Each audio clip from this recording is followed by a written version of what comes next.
I greet you all in the matchless name of our Lord and Savior Jesus Christ. ಕರ್ತನಾದ ಯೇಸು ಕ್ರಿಸ್ತನ ಅತಿ ಮಧುರವುಳ್ಳಂತಹ ನಾಮದಲ್ಲಿ ನಿಮ್ಮೆಲ್ಲರಿಗೂ ಸಹ ವಂದನೆಯನ್ನು ತಿಳಿಸುತ್ತೇವೆ. May all the glory be unto Lord through these meetings. ಈ ಕೂಟಗಳ ಮುಖಾಂತರವಾಗಿ ಎಲ್ಲಾ ಮಹಿಮೆಯು ದೇವರಿಗೆ ಸಮರ್ಪಕವಾಗಲಿ. Though in the past several times I had the privilege of coming for the meetings and programs organized by the CWF physically, this time the Lord has allowed us on a digital platform like this.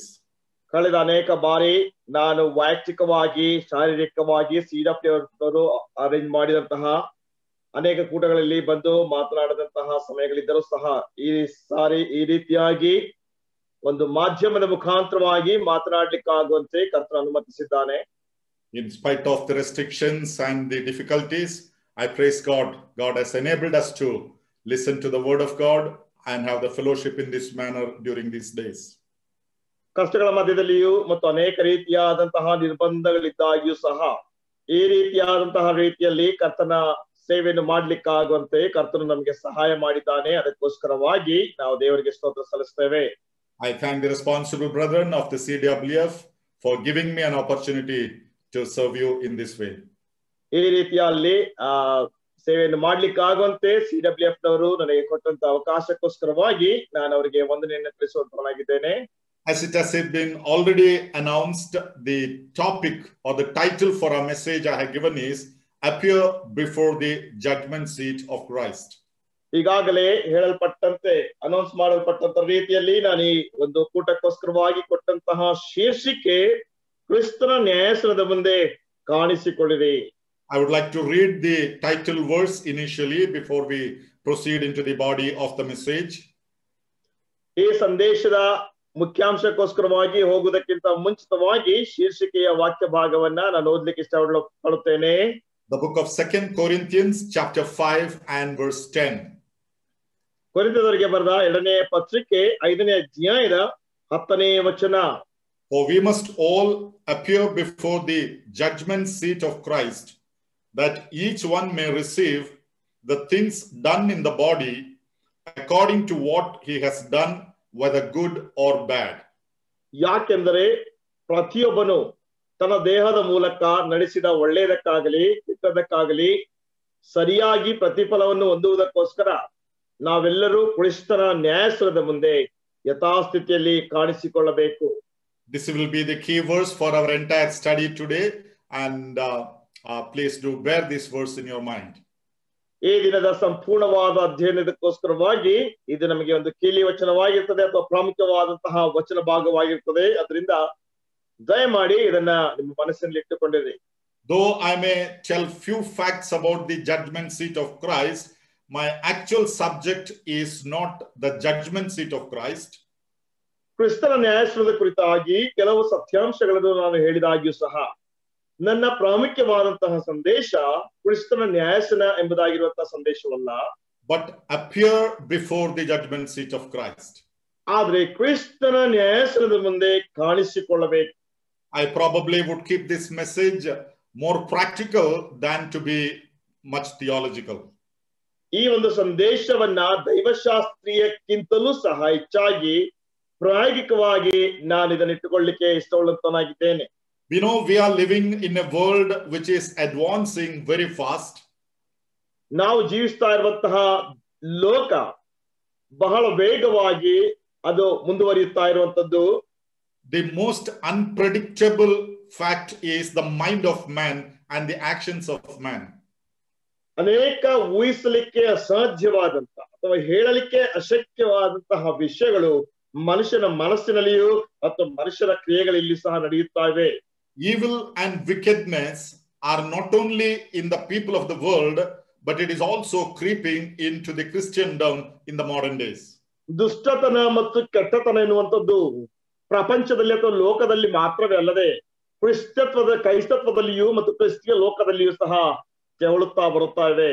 But the Bible very clearly says that we must all appear before the judgment seat of Christ. ಆದ್ರೆ ಸತ್ಯವೇದವು ಬಹಳ ಸ್ಪಷ್ಟವಾಗಿ ಹೇಳುತ್ತಾ ಇದೆ, ನಾವೆಲ್ಲರೂ ಕ್ರಿಸ್ತನ ನ್ಯಾಯಾಸನದ ಮುಂದೆ ಯಥಾಸ್ಥಿತಿಯಲ್ಲಿ ಕಾಣಿಸಿಕೊಳ್ಳಬೇಕು. The purpose of this message is that each one of us might be preparing ourselves to appear before the Lord and his judgment seat. ಈ ಒಂದು ಸಂದೇಶದ ಉದ್ದೇಶ ನಾವೆಲ್ಲರೂ ಸಹ ಕ್ರಿಸ್ತನ ನ್ಯಾಯಾಸನದ ಮುಂದೆ ಯಥಾಸ್ಥಿತಿಯಲ್ಲಿ ಕಾಣಿಸಿಕೊಳ್ಳೋದಕ್ಕೋಸ್ಕರ ನಮ್ಮನ್ನು ನಾವು ಸಿದ್ಧವಾಗಿಸಿಕೊಳ್ಳಬೇಕೆಂಬ ಉದ್ದೇಶದಿಂದಲೇ. It is almost 8 months since that we have been locked down and restricted in many activities of our lives. ಸುಮಾರು 8 ತಿಂಗಳುಗಳಿಂದ ನಾವೆಲ್ಲರೂ ಸಹ ಲಾಕ್ ಡೌನ್ ಆಗಿ ನಮಗೆ ಅನೇಕ ರೀತಿಯಾದಂತಹ ನಿರ್ಬಂಧಗಳು ಹೇರಲ್ಪಟ್ಟಿವೆ. But we know soon there will be an end for all these things. ಆದ್ರೆ ನಮಗೆ ಚೆನ್ನಾಗಿ ಗೊತ್ತಿದೆ ಇವೆಲ್ಲದಕ್ಕೆ ಬಹಳ ಬೇಗನೆ ಒಂದು ಅಂತ್ಯ ಇದೆ. The scientists and the medical field says if this virus goes, there are chances of another that could come which is more severe than what is now. ವಿಜ್ಞಾನಿಗಳು ಮತ್ತು ಅನೇಕ ವೈದ್ಯಕೀಯ ವಿಭಾಗದವರು ಹೇಳುವ ಹಾಗೆ ಈ ಒಂದು ಸೂಕ್ಷ್ಮಾಣು ಹೋದ ಮೇಲೆ ಇನ್ನೊಂದು ಇದಕ್ಕಿಂತಲೂ ಸಹ ಭೀಕರವಾದಂತಹ ಸೂಕ್ಷ್ಮಾಣು ಲೋಕದೊಳಗೆ ಬರುವಂತಹ ಸಾಧ್ಯತೆ ಇದೆ ಎಂಬುದಾಗಿ ಹೇಳ್ತಾರೆ. So there is no end for such things until the Lord Jesus comes. ಕರ್ತನಾದಂತ ಯೇಸು ಕ್ರಿಸ್ತನು ಬರುವವರೆಗೆ ಆ ರೀತಿಯಾದಂತಹ ವಿಷಯಗಳಿಗೆ ಅಂತ್ಯವೇ ಇಲ್ಲ. That is the hope of all the believers. ಅದುವೇ ಎಲ್ಲಾ ವಿಶ್ವಾಸಿಗಳ ನಿರೀಕ್ಷೆಯಾಗಿದೆ. So let me come to my title, appear before the judgment seat of Christ. ನನ್ನ ಶೀರ್ಷಿಕೆಗೆ ನಾನು ಬರ್ತೇನೆ, ಕ್ರಿಸ್ತನ ನ್ಯಾಯಾಸನದ ಮುಂದೆ ಯಥಾಸ್ಥಿತಿಯಲ್ಲಿ ಕಾಣಿಸಿಕೊಳ್ಳಬೇಕು. When we have to understand appearing before the judgment seat of Christ, ಕ್ರಿಸ್ತನ ನ್ಯಾಯಾಸನದ ಮುಂದೆ ನಿಂತುಕೊಳ್ಳಬೇಕೆಂಬಂತಹ ವಿಷಯವನ್ನ ನಾವು ಅರ್ಥ ಮಾಡಿಕೊಳ್ಳುವಾಗ Christ is going to be the judge, the ultimate judge. There is no doubt about that. ಕ್ರಿಸ್ತನು ತಾನೇ ಕರ್ತಕಡೆಯ ನ್ಯಾಯಾಧೀಶನಾಗಿ ಬರ್ಲಿಕ್ಕಿದ್ದಾನೆ, ಅದರಲ್ಲಿ ಯಾವುದೇ ರೀತಿಯಾದಂತಹ ಸಂದೇಹವಿಲ್ಲ. But his judging the people has got different levels as the Bible teaches us. ದೇವರ ವಾಕ್ಯವು ನಮಗೆ ಬೋಧಿಸುವ ಹಾಗೆ ಅಥವಾ ಉಪದೇಶಿಸುವ ಹಾಗೆ ಆತನು ಜನರಿಗೆ ನ್ಯಾಯ ತೀರಿಸುವಂತದ್ದು ಬೇರೆ ಬೇರೆ ಹಂತಗಳಲ್ಲಿ ಇರುವಂತದ್ದಾಗಿರುತ್ತದೆ. We may not be going to all those judgments this evening. ಈ ಸಾಯಂಕಾಲ ವೇಳೆಯಲ್ಲಿ ಆ ಎಲ್ಲಾ ನ್ಯಾಯ ತೀರ್ಪುಗಳಿಗೆ ನಾವು ಹೋಗ್ಲಿಕ್ಕೆ ಸಾಧ್ಯವಾಗದೇ ಇರಬಹುದು. But rightly, as Paul says, we must all appear. That means what is going to happen to us, the believers in Christ. ಆದ್ರೆ ಪೌಲನು ಸ್ಪಷ್ಟವಾಗಿ ಹೇಳ್ತಾನೆ ನಾವೆಲ್ಲರೂ ಕಾಣಿಸಿಕೊಳ್ಳಬೇಕೆಂಬುದಾಗಿ. ಅಂದ್ರೆ ಒಂದು ವಿಶ್ವಾಸಿಗೆ ಏನಾಗುತ್ತದೆ ಎಂಬುದಾಗಿ ಪೌಲನು ಹೇಳ್ತಾ ಇದ್ದಾನೆ. When we understand or hear the term the judgment seat of Christ, ನಾವು ಕ್ರಿಸ್ತನ ನ್ಯಾಯಾಸನ ಎನ್ನುವಂತಹ ಪದ ಪ್ರಯೋಗವನ್ನು ನಾವು ಕೇಳಿಸಿಕೊಳ್ಳುವಾಗ the judgment seat of Christ is followed by the rapture of the church. ಕ್ರಿಸ್ತನ ನ್ಯಾಯಾಸನ ಎನ್ನುವಂಥದ್ದು ಸಭೆ ಎತ್ತಲ್ಪಟ್ಟ ನಂತರದಲ್ಲಿ ಆಗುವಂತಹ ವಿಷಯವಾಗಿದೆ. Or immediately after the rapture of the church. ಅಥವಾ ಸಭೆ ಎತ್ತಲ್ಪಟ್ಟಂತ ತಕ್ಷಣವೇ ನಡೆಯುವಂತಹ ವಿಷಯ. Therefore, to understand this topic, we first need to have a grasp about the rapture of the church. ಆದ್ರಿಂದ ಈ ವಿಷಯವನ್ನು ನಾವು ಅರ್ಥ ಮಾಡಿಕೊಳ್ಳೋದಕ್ಕೋಸ್ಕರವಾಗಿ ಸಭೆಯ ಎತ್ತಲ್ಪಡುವಿಕೆ ಎನ್ನುವಂತಹ ವಿಷಯದ ಒಂದು ಪರಿಗ್ರಹಣೆ ನಮಗಿರಬೇಕು. There are many understandings and theologies and teaching about the rapture of the church, which differs from one to another. ಅನೇಕ ವೇದ ಪಂಡಿತರು ಮತ್ತು ದೈವಶಾಸ್ತ್ರಜ್ಞರು ಒಂದಲ್ಲ ಒಂದು ರೀತಿಯಲ್ಲಿ ಒಂದು ಸಭೆಯ ಎತ್ತಲ್ಪಡುವಿಕೆ ವಿಷಯದಲ್ಲಿ ಅವರು ಹೇಳುತ್ತವರಾಗಿದ್ದಾರೆ. There are even people who says there is nothing called as the rapture. ಇನ್ನು ಕೆಲವು ಜನರಿದ್ದಾರೆ ಸಭೆ ಎತ್ತಲ್ಪಡುವಿಕೆ ಎನ್ನುವಂತಹ ಅಂಶವೇ ಇಲ್ಲ ಎಂಬುದಾಗಿ ಹೇಳುತ್ತವರಿದ್ದಾರೆ. Now the purpose of this message is not to criticize or condemn anybody's theology or teaching. ಈ ಸಂದೇಶದ ಉದ್ದೇಶ ಯಾರದೋ ಉಪದೇಶವನ್ನೋ ಅಥವಾ ಅವರ ದೈವಶಾಸ್ತ್ರವನ್ನೋ ಟೀಕಿಸುವುದಕ್ಕೋ ಅಥವಾ ಖಂಡಿಸುವುದಕ್ಕೋ ಅಲ್ಲ.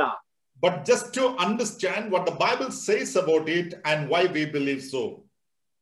ಆದ್ರೆ ಸತ್ಯವೇದವನ್ನು ಇದನ್ನು ಯಾತಕ್ಕೋಸ್ಕರವಾಗಿ ಹೇಳ್ತದೆ ಮತ್ತು ಅದನ್ನ ಯಾಕೆ ನಾವು ನಂಬುತ್ತೇವೆ ಎಂಬುದಾಗಿ ತಿಳಿದುಕೊಳ್ಳುವುದಕ್ಕೋಸ್ಕರವಾಗಿ ಮಾತ್ರವೇ ಆಗಿದೆ. Unless the rapture takes place, there cannot happen the judgment seat of Christ. ಸಭೆಯು ಎತ್ತಲ್ಪಡದ ಹೊರತು ಕ್ರಿಸ್ತನ ನ್ಯಾಯಾಸನ ನಡೆಯಲಿಕ್ಕೆ ಸಾಧ್ಯವಿಲ್ಲ. Let us just read a passage from the book of 1 Thessalonians chapter 4 verse 16 and 17. ನಾವು ಒಂದು ವಾಕ್ಯ ಭಾಗವನ್ನ ನಾವು ಓದಿಕೊಳ್ಳೋಣ. ಥೆಸಲೋನಿಕದವರಿಗೆ ಬರೆದ ಮೊದಲನೇ ಪತ್ರಿಕೆ 4ನೇ ಅಧ್ಯಾಯದ 16 ಮತ್ತು 17ನೇ ವಚನವನ್ನ ನಾವು ಓದಿಕೊಳ್ಳೋಣ. Himself will descend from the heaven with a shout, with the voice of an archangel, and with the trumpet of God, and the dead in Christ will rise first. Then we who are alive and remain shall be caught up together with them in the clouds to meet the Lord in the air, and thus we shall always be with the Lord. ಪ್ರಧಾನ ದೂತನ ಶಬ್ದದೊಡನೆಯೂ ದೇವರ ತುತ್ತೂರಿ ಧ್ವನಿಯೊಡನೆಯೂ ಆಕಾಶದಿಂದ ಇಳಿದು ಬರುವನು. ಆಗ ಕ್ರಿಸ್ತನಲ್ಲಿರುವ ಸತ್ತವರು ಮೊದಲು ಎದ್ದು ಬರುವರು. ಆಮೇಲೆ ಜೀವದಿಂದಿಳಿರುವ ನಾವು ಅಂತರಿಕ್ಷದಲ್ಲಿ ಆತನನ್ನು ಎದುರುಗೊಳ್ಳುವುದಕ್ಕಾಗಿ ಅವರ ಸಂಗಡಲೇ ವಾಹನರಾಗಿ ಪಕ್ಕನೆ ಒಯ್ಯಲ್ಪಡುವೆವು. I do not think the scripture can be any more clearer and crisp than what has been very plainly said here regarding the rapture of the church.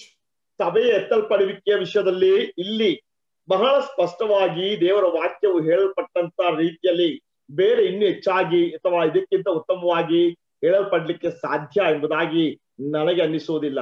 It clearly says the Lord himself will descend from heaven. ಇಲ್ಲಿ ಸ್ಪಷ್ಟವಾಗಿ ಹೇಳ್ತಾ ಇದೆ ಕರ್ತನು ತಾನೇ ಮೇಘವಾಹನ ಅಥವಾ ಆತನು ತಾನೇ ಇಳಿದು ಬರುತ್ತಾನೆ. So that means the Lord starts coming down from where he is now.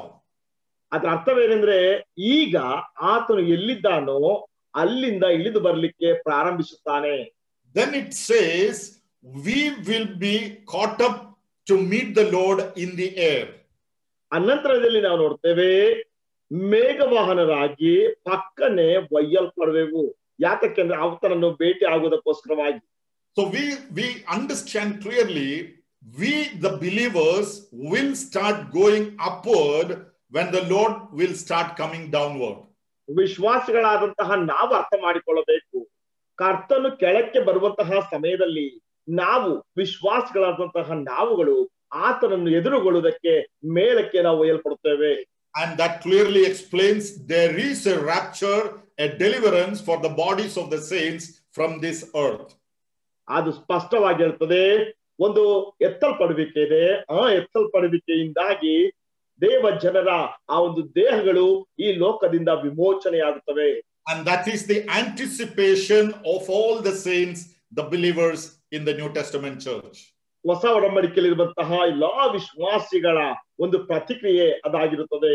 Rapture is the immediate next event in the order of eschatological studies. ಭವಿಷ್ಯತ್ ಶಾಸ್ತ್ರದಲ್ಲಿರುವಂತಹ ಆ ಒಂದು ಅಧ್ಯಯನದ ವಿಷಯದಲ್ಲಿ ನಾವು ನೋಡುವಾಗ ಎತ್ತಲ್ಪಡುವಿಕೆ ಎನ್ನುವಂಥದ್ದು ತಕ್ಷಣದಲ್ಲಿ ನಡೆಯುವಂತಹ ಒಂದು ಪ್ರಕ್ರಿಯೆ ಆಗಿದೆ ಅಥವಾ ಒಂದು ವಿಷಯವಾಗಿದೆ. Rapture is not the second coming of the Lord Jesus Christ to the earth. ಎತ್ತಲ್ಪಡುವಿಕೆ ಅಂದ್ರೆ ಕರ್ತನಾದಂತ ಯೇಸು ಕ್ರಿಸ್ತನ ಭೂಮಿಗೆ ಬರುವಂತಹ ಎರಡನೇ ಬರೋಣ ಅಲ್ಲ. To fulfill the second coming, there are still several prophecies that needs to be fulfilled. ಎರಡನೇ ಬರೋಣದಕ್ಕೋಸ್ಕರವಾಗಿ ಇನ್ನೂ ಕೆಲವು ಪ್ರವಾದನೆಗಳಿವೆ. ಆ ಪ್ರವಾದನೆಗಳು ಸಹ ನೆರವೇರಲ್ಪಡಬೇಕು. But before that, the church has to be caught up to meet the Lord in the clouds in the air. ಅದಕ್ಕಿಂತ ಮುಂಚಿತವಾಗಿ ಸಭೆಯು ಅಂತರಿಕ್ಷದಲ್ಲಿ ಕರ್ತನನ್ನು ಎದುರುಗೊಳ್ಳುವುದಕ್ಕೋಸ್ಕರವಾಗಿ ಒಯ್ಯಲ್ಪಡಬೇಕು. So that is our anticipation. ಅದು ನಮ್ಮ ಪ್ರತಿಕ್ರಿಯೆ ಆಗಿದೆ. Now for that occurrence or the rapture of the church, there need not be any fulfillment or there is no prophecies that are pending to be fulfilled. ಆ ಒಂದು ವಿಷಯಕ್ಕೋಸ್ಕರವಾಗಿ ಅಥವಾ ಸಭೆಯ ಎತ್ತಲ್ಪಡುವಿಕೆಗೋಸ್ಕರವಾಗಿ ಏನಾದ್ರೂ ಅಂಶಗಳು ನೆರವೇರಲ್ಪಡಬೇಕೆಂಬುದಾಗಿ ಕೇಳುವುದಾದ್ರೆ ಯಾವ ಅಂಶವೂ ಸಹ ನೆರವೇರಲ್ಪಡಬೇಕಾದಂತ ಅವಶ್ಯಕತೆ ಇಲ್ಲ.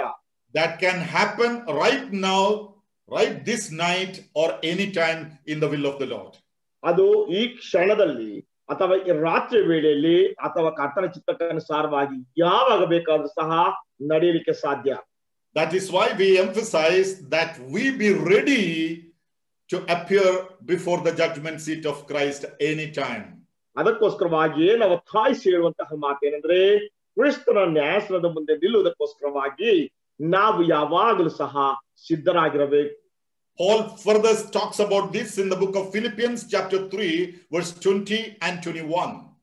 ಮತ್ತು ಮುಂದೆ ಇದು ಫಿಲಿಪಿಯರಿಗೆ ಬರೆದ ಪತ್ರಿಕೆ 3ನೇ ಅಧ್ಯಾಯ 20 ಮತ್ತು 21ನೇ ವಚನದಲ್ಲಿ ಈ ವಿಷಯದಲ್ಲಿ ಮಾತನಾಡಲ್ಪಡುತ್ತದೆ.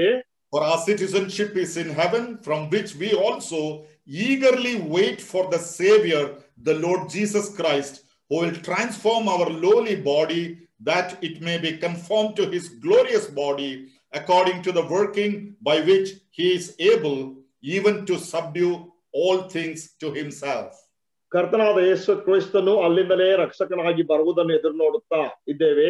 ಆತನು ಎಲ್ಲವನ್ನು ತನಗೆ ಅಧೀನ ಮಾಡಿಕೊಳ್ಳಲಾಗುವ ಪರಾಕ್ರಮವನ್ನು ಸಾಧಿಸಿ ದೀನಾವಸ್ಥೆಯುಳ್ಳ ನಮ್ಮ ದೇಹವನ್ನು ರೂಪಾಂತರಪಡಿಸಿ ಪ್ರಭಾವವುಳ್ಳ ತನ್ನ ದೇಹದ ಸಾರೂಪ್ಯವಾಗುವಂತೆ ಮಾಡುವನು. So we are all eagerly waiting for the coming of our Lord Jesus Christ, who will transform our lowly bodies. ನಾವೆಲ್ಲರೂ ಸಹ ನಮ್ಮ ದೇಹಗಳು, ನಮ್ಮ ದೀನಾವಸ್ಥೆಯಲ್ಲಿರುವಂತಹ ದೇಹಗಳ ಪರಿವರ್ತನೆ ಆಗುವುದಕ್ಕೋಸ್ಕರವಾಗಿ ಬಹಳ ಕಾತುರದಿಂದ ನಮ್ಮ ಕರ್ತನಾದ ಯೇಸು ಕ್ರಿಸ್ತನ ಬರೋಣವನ್ನ ಎದುರು ನೋಡುತ್ತಾ ಇದ್ದೇವೆ. Yes, the rapture is an exclusive privilege of the church and church alone. ಎತ್ತಲ್ಪಡುವಿಕೆ ಎನ್ನುವಂಥದ್ದು ಸಭೆಗೆ ಮತ್ತು ಸಭೆಗೆ ಮಾತ್ರವೇ ಇರುವಂತಹ ಒಂದು ಬಹಳ ಉತ್ಕೃಷ್ಟವಾದಂತಹ ಅವಕಾಶವಾಗಿದೆ. Because God has a very special and specific purpose with a church which is called as the bride of the Lamb. ಸಭೆಗೋಸ್ಕರವಾಗಿ ಕರ್ತನಿಗೆ ಬಹಳ ವಿಶಿಷ್ಟವಾದಂತಹ ಉದ್ದೇಶವಿದೆ. ಆ ಸಭೆಯು ಆ ಮೊದಲಗಿತ್ತಿ ಎಂಬುದಾಗಿ ಕರೆಯಲ್ಪಡುವಂತದ್ದಾಗಿದೆ. So whoever accepted the Lord Jesus Christ from the time the Lord Jesus Christ died on the cross of Calvary, ಕರ್ತನಾದಂತ ಯೇಸು ಕ್ರಿಸ್ತನು Calvary ಶಿಲುಬೆಯಲ್ಲಿ ಸತ್ತಂತ ಆ ಒಂದು ಸಮಯದಿಂದ ಯಾರೆಲ್ಲ ಕರ್ತನಾದ ಯೇಸು ಕ್ರಿಸ್ತನನ್ನು ತಮ್ಮ ವೈಯಕ್ತಿಕ ರಕ್ಷಕನನ್ನಾಗಿ ಅಂಗೀಕಾರ ಮಾಡಿದಾರೋ, until the time he comes down in the midair to take us unto himself, ಮತ್ತು ಆತನು ಮಧ್ಯಾಕಾಶದಲ್ಲಿ ಬಂದು ನಮ್ಮನ್ನು ಆತನ ಬಳಿಗೆ ಸೇರಿಸಿಕೊಳ್ಳುವ ತನಕ all the believers in this period belong to the church, which is the body of Christ. ಈ ಕಾಲಾವಧಿಗೆ ಸೇರಲ್ಪಟ್ಟಂತಹ ಪ್ರತಿಯೊಬ್ಬರು ಸಹ ಸಭೆಗೆ ಅಂದ್ರೆ ಕ್ರಿಸ್ತನ ದೇಹದ ಅಂಗಗಳಾಗಿರುತ್ತಾರೆ.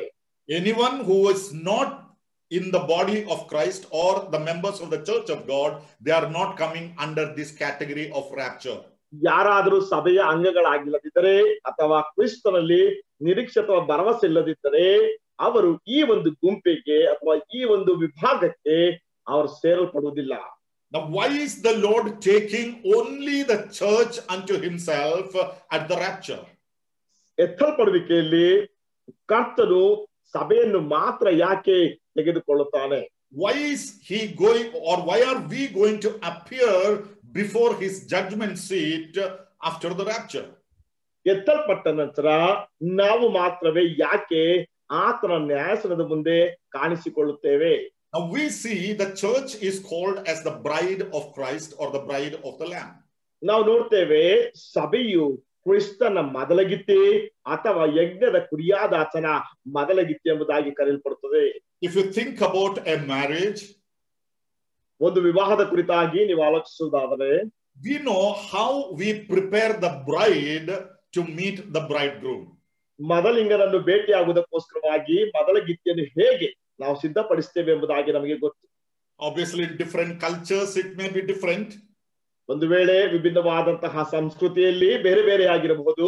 But in all cultures we make sure to decorate her, adorn her, so that she will be looking adorned and beautiful.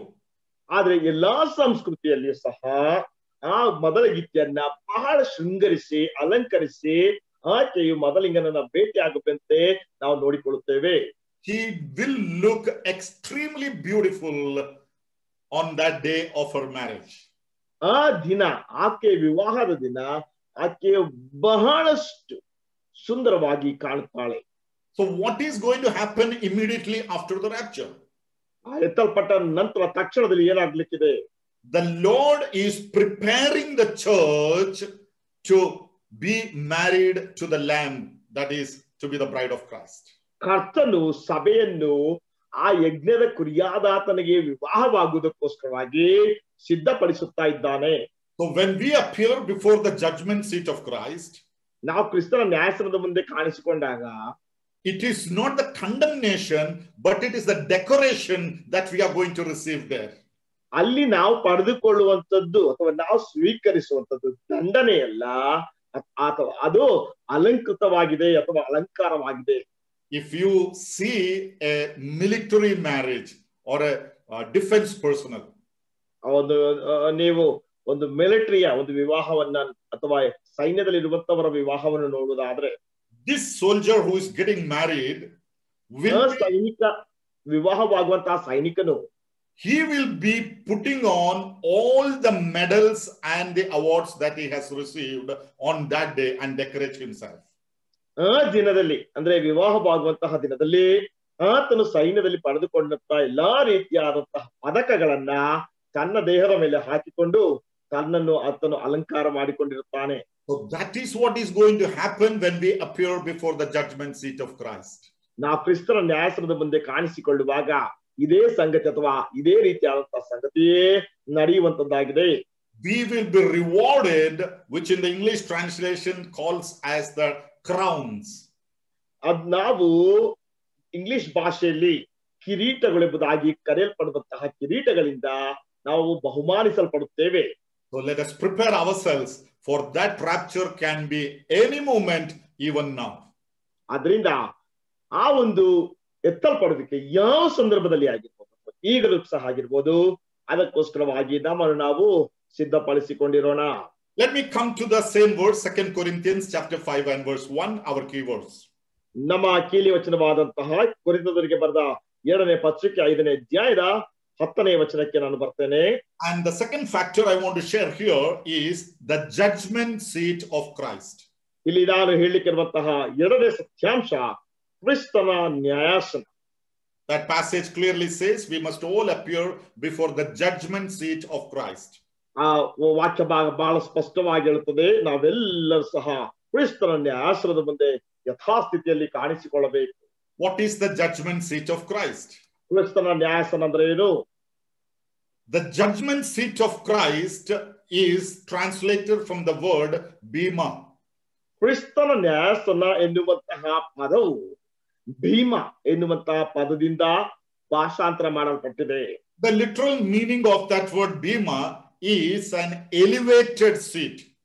Bhima ಎನ್ನುವಂತಹ ಅಕ್ಷರಶಃವಾದಂತಹ ಅರ್ಥ ಒಂದು ಉನ್ನತವಾದಂತಹ ಆಸನ. That means the judgment seat is going to be a seat where the Lord Jesus Christ is elevated and sitting and exercising the judgment. ಅದರ ಅರ್ಥವೇನೆಂದ್ರೆ ಕ್ರಿಸ್ತನ ನ್ಯಾಯಾಸನವೆಂಬಂತಹ ಆ ಒಂದು ಸ್ಥಾನದಲ್ಲಿ ನ್ಯಾಯಾಧೀಶನಾದಂತಹ ಕರ್ತನಾದಂತಹ ಯೇಸು ಕ್ರಿಸ್ತನು ಆತನು ಉನ್ನತನಾಗಿ ಆತನು ನ್ಯಾಯ ತೀರಿಸುವಂತನಾಗಿರುತ್ತಾನೆ. The Lord Jesus Christ is always being elevated and exalted in heaven according to the scriptures. ದೇವರ ವಾಕ್ಯಕ್ಕನುಸಾರವಾಗಿ ನಮ್ಮ ಕರ್ತನಾದಂತಹ ಯೇಸು ಕ್ರಿಸ್ತನು ಯಾವಾಗಲೂ ಸಹ ಪರಲೋಕದಲ್ಲಿ ಉನ್ನತವಾಗಿ ಏರಿಸಲ್ಪಟ್ಟಂತವನಾಗಿದ್ದಾನೆ. In the book of Isaiah, I read how in the year that King Uzziah died, I saw the Lord high and lifted up. ಯೆಶಾಯನ ಗ್ರಂಥದಲ್ಲಿ ಉಜ್ಜೀಯನ ಕಾಲವಾದಂತಹ ಸಮಯದಲ್ಲಿ ಯೆಶಾಯನ ಹೇಳುತ್ತಾನೆ, ದೇವರು ಯೆಹೋವನು ಉನ್ನತ ಸಿಂಹಾಸನವಾಗಿರುವಂತದ್ದನ್ನು ಕಂಡನೆಂಬುದಾಗಿ. So he is always high and lifted up. That is his position in heaven. ಆತನು ಯಾವಾಗಲೂ ಸಹ ಉನ್ನತೋನ್ನತದಲ್ಲಿ ಏರಿಸಲ್ಪಟ್ಟಿದ್ದಾನೆ. ಅದು ಯಾವಾಗಲೂ ಸಹ ಆತನ ಒಂದು ಸ್ಥಾನವಾಗಿರುತ್ತದೆ. But the bima is not that position that we read in the book of Isaiah.